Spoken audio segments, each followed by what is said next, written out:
Kita semua suka mikir ya, kalau setiap pilihan yang kita buat, mulai dari kopi yang kita minum sampai baju yang kita pakai, itu 100% pilihan kita sendiri.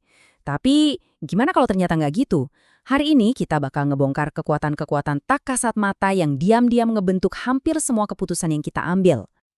Intinya tuh cuma satu pertanyaan besar yang kita hadapin tiap hari.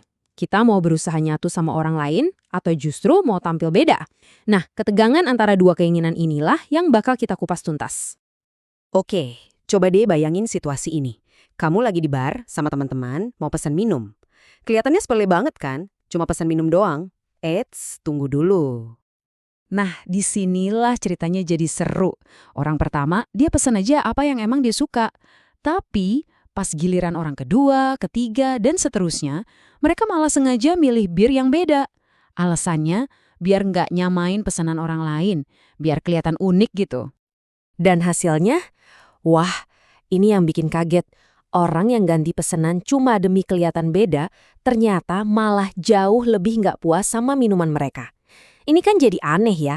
Kenapa sih kita malah sengaja bikin pilihan yang justru bikin kita sendiri nggak happy? Oke, untuk kejawab teka-teki tadi, kita harus mulai dari kekuatan besar pertama yang ngedorong kita. Daya tarik yang kuat banget buat ikut-ikutan, alias menyesuaikan diri.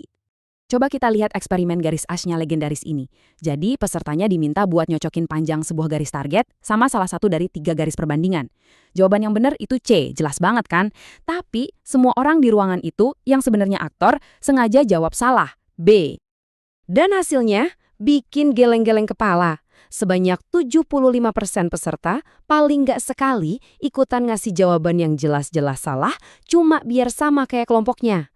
Mereka tuh tahu jawaban yang benar, tapi tekanan buat ikut-ikutan ternyata lebih kuat dari apa yang mereka lihat pakai mata sendiri. Tapi, kita nggak selamanya jadi follower juga kok. Ada kekuatan lain yang sama kuatnya yang narik kita ke arah sebaliknya.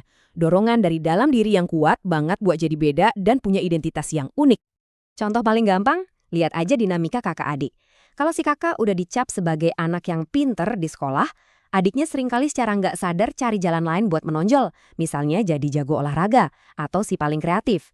Ini bukan kebetulan loh, ini cara mereka buat cari panggung sendiri. Kutipan dari Yogi Berra ini pas banget buat ngegambarin dorongan buat jadi beda ini. Kadang kita justru ninggalin sesuatu karena itu jadi terlalu populer. Keinginan buat jadi unik bikin kita ngejauh dari apa yang disukain semua orang. Nah, jadi artinya apa? Pilihan-pilihan kita itu ternyata bukan cuma soal selera pribadi. Pilihan kita itu kayak sinyal rahasia yang kita kirim ke dunia tentang siapa kita mau masuk geng yang mana, dan kita mau ngejauhin geng yang mana. Ini kedengerannya aneh, tapi beneran kejadian. Dulu, Abercrombie & Fitch pernah nawarin uang ke Mike The Situation dari acara TV Jersey Shore supaya dia berhenti pakai baju mereka. Kenapa coba? Soalnya mereka takut citra di acara itu ngerusak sinyal keren dan berkelas yang pengen mereka bangun buat brand mereka. Kekuatan sinyal identitas ini benar-benar luar biasa. Cek deh studi ini. Kaum liberal dan konservatif ditanya pendapatnya soal kebijakan kesejahteraan. Awalnya, seperti yang kita duga, kaum liberal dukung kebijakan yang murah hati, sementara kaum konservatif nentang. Tapi, disinilah twistnya. Ketika peneliti ngebalik informasinya, bilang kalau kebijakan itu didukung partai lawan, hasilnya ikut kebalik. Kaum liberal jadi nentang kebijakan yang sama persis, cuma karena dibilang Partai Republik yang dukung. Jadi intinya, kita lebih peduli siapa yang ngedukung daripada apa isi kebijakannya. Gila kan? Oke, jadi kita ditarik ke dua arah yang berlawanan nih. Terus gimana dong cara kita menyeimbangkannya? Jawabannya ada di sebuah konsep yang nyatuin keduanya. Konsep ini disebut keunikan optimal.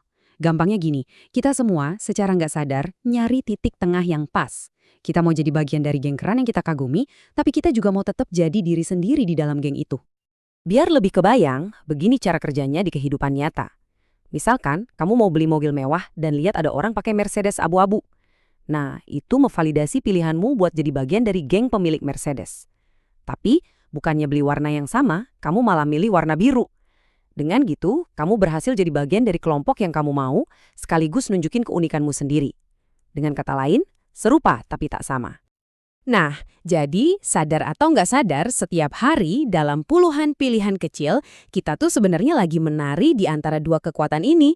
Terus-terusan nyari keseimbangan antara pengen ikut-ikutan dan pengen tampil beda buat nemuin posisi yang paling pas buat kita.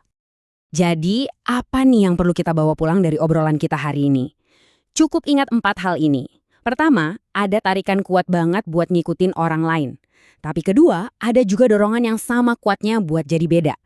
Ketiga, kita ngatasin ini dengan nyari keunikan optimal. Jadi serupa tapi tak sama. Dan yang terakhir, ingat, setiap pilihanmu itu adalah sinyal yang ngasih tahu dunia siapa dirimu. Dan ini ngebawa kita balik lagi ke pertanyaan di awal, tapi dengan sudut pandang baru. Dengan semua kekuatan tak kasat mata yang bekerja di belakang layar, seberapa besar sih kendali kita atas pilihan-pilihan kita sendiri? Pertanyaan yang mungkin bisa kita renungin sama-sama.